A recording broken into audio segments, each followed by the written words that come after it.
Hello, this first part of this video will be super quick. I don't have time to explain a lot, but I need to do it before I go out, because by tomorrow I need this to be dry, and I just realized that if I don't do it now, I won't be able to do it today. Desperate times, desperate measures, you know.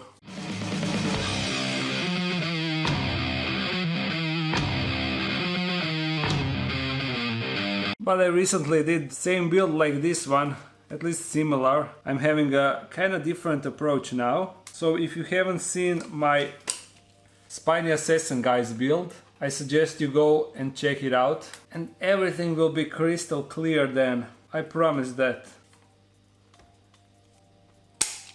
But there is a twist in this build, and you will see that as soon as I'm finished smearing this silicone.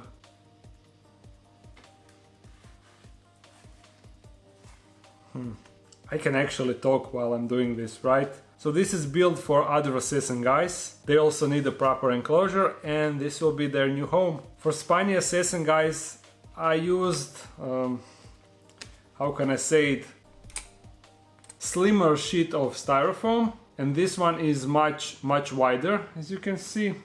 So I have been able to carve some details in it. I mean, it's not really that noticeable in Spiny Assassin guys Enclosure, but it is bugging me a bit.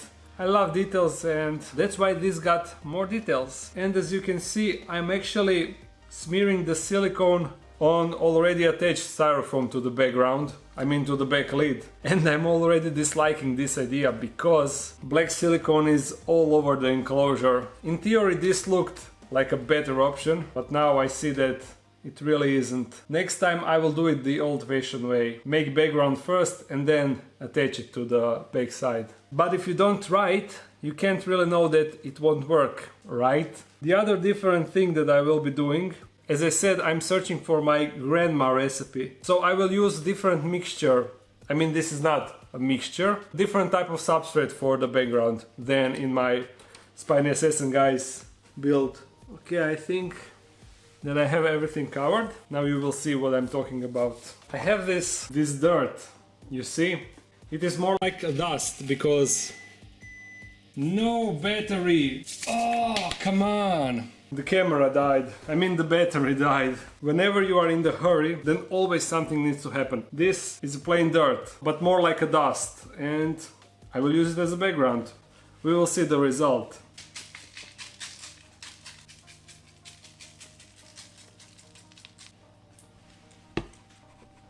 There, you see, a bit different look. Now to let it dry up, and tomorrow we will continue. And I'm back, and now relaxed. I'm no longer in a rush. The background, it should be dry, and you can see how it looks. Let me just remove all the excess. Damn, this dust is intense. Phew. Once again, big mess. I also realized one error. When I was building home for Spiny Assassin guys, the Psittala horrida, I said that for platymeris species I will make the drainage layer. But I forgot one thing. I designed this enclosure specifically for Spiny Assassin guys, and specifically so I can have easier time recording them. You see this front, let me show you. This front glass is really small when you compare it to this enclosure. You see? These two are the same enclosures, but on this one you see it is way smaller. The reason I did that, I didn't expect to put a lot of substrate, and I wanted the edge of substrate to reach the edge of this front panel. But now, because this is so tiny, I don't really have space to put a drainage layer together with substrate. Therefore I will also only put substrate in this enclosure without the drainage layer. Hopefully that won't be any problem. Unlike this dust, I don't think that I will be able to remove it all. And it is already in my mouth. I can feel it. Not a pleasant experience. And look what I did. Oh my god. I will clean it once I make the enclosure. So again, same thing. I will mix the substrate with the potting soil.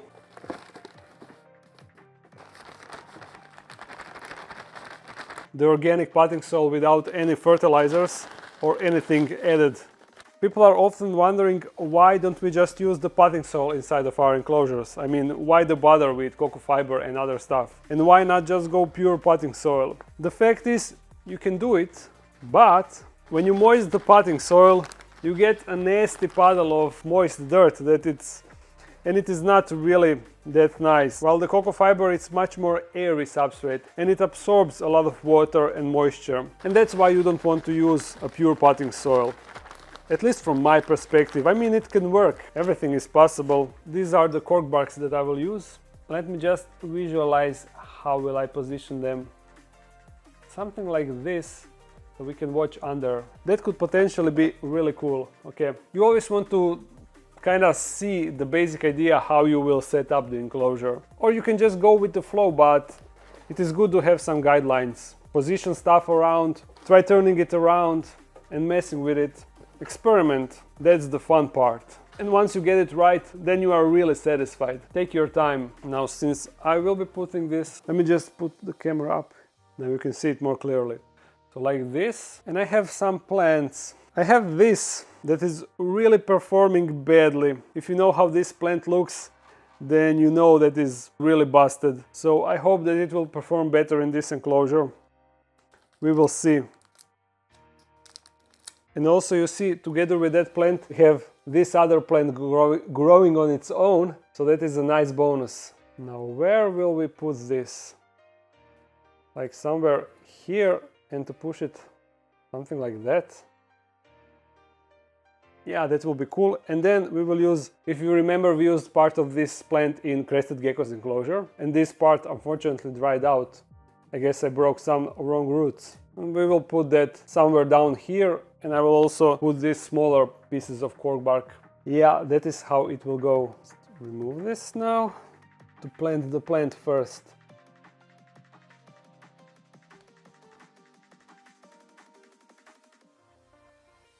Now the cork bark. Yeah, just like that. And now hopefully this plant will attach to the bark and live happily ever after. And we have small spider here. Look. He was in a substrate. Go, little buddy. Try to survive. Few of these smaller cork barks. Just some additional space for hiding and molting. I have a feel that we need more substrate here. There we go. Now to add leaf litter as final touch. Oh, and regarding the leaf litter, I noticed a lot of people were confused with last Wednesday's video, the one that featured the jumping spider, and people were asking if that's my jumping spider. You can't really see it now. Here it is. This is a tiny jumping spider that I accidentally brought home with leaf litter that I collected in the woods. So it is just a local spider, but I took the opportunity to record a video with him, and the footage is really nice. I used this camera but with other lens, with macro lens. That's why the tiny spider appears huge. I'm really impressed with the image quality that this camera is putting, and I'm sure you will also be impressed. At least all of you that saw the video were really impressed. So leaf litter. Leaf litter is always that last thing that really brings up the enclosure and makes it look like natural, wild and pretty. I don't know. You can't have natural enclosure built without the leaf litter. Because if you go to the forest, what will you see in the forest? Leaf litter. And voila, the enclosure is complete. There is a lot of stuff going on in there and I love it. Let me show you one thing. When I rehoused the spiny guys, I said how I will leave their old substrate with one cork bark because there are eggs in that substrate and babies will probably hatch. And look at it, we have babies. Here is the other. There is exactly 1, 2, 3, 4. Yeah, 4 of them. And to add springtails, let's add these babies to their enclosure first. I have it right here. And as you can see, everything is looking awesome in there. Of course, no sign of any assassin guy. Majority is behind this cork bark. And at night I see them roaming around, but that's about it. They need to be hungry to roam around. There is 1 baby, 2 babies, 3 babies, There. That was the last one. So the count is raised by 4 now.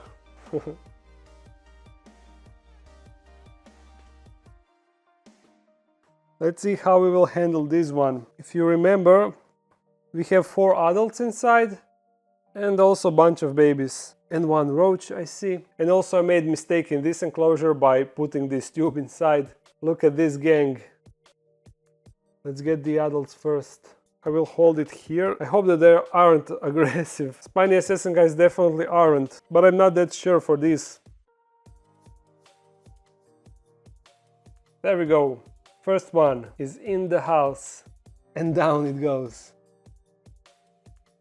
Second one. Now you see why they are called orange spotted assassin guys. Now have a good look. But they are a bit smaller than spiny assassin guys. There. All adults are out. 1 is inside. 2. 3. 4. 5, but go inside. 6. He fell on its own. 7. No, don't call me now. Now, of course, I forgot on what number I was. I think it was 7, but I can't really tell. So I will continue from that number. Did he fell inside? I think he fell. Little buggers, stop hiding from me. I will just split it.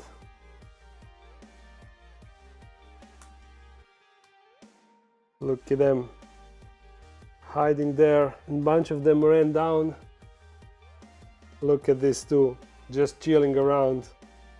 Without any care in this world. But I must say, it appears that spiny assassin guys have much better grip on the cork bark, because I was more struggling to get them off the bark, and these are falling much easier. I see now only 2 left.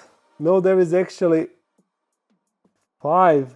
You see down there, big pile of assassin bugs. I mean guys, pardon.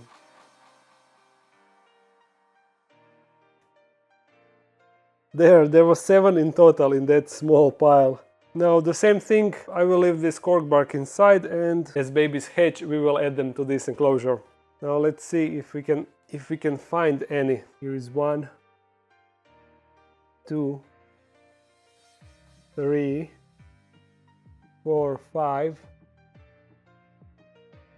6. You see the leg? And those are the visible ones. They are all piled on top of each other. See if I can show you. You see, you can barely see one. All 3 of them are behind there. But once they get more familiar with the enclosure, I believe they will be coming more outside. I mean more on this cork bark to be more visible. But at least now I have a pretty enclosure. At least something, actually 2 pretty enclosures. Let me put them by each other so you can see their full glory. Here are the spiny guys and here are the non-spiny guys. Which enclosure do you prefer? This one or this one? In person, I think the spiny guys have more appealing enclosure, but the platymeris species will probably be more visible because of this design. So I don't know. We will give it some time and see. This is the end of another build. I'm so happy that I finally managed to do both enclosures. I had this idea for a long time and wanted to make appropriate enclosure for them. I mean enclosures, and now they are finally complete. I hope you enjoyed this video. If you did, thumbs it up and comment something. If you want to support this channel even more, there's a Patreon page. If you are new to this channel, make sure to subscribe. I upload every Monday, Wednesday and Friday. So see you again soon. Bye!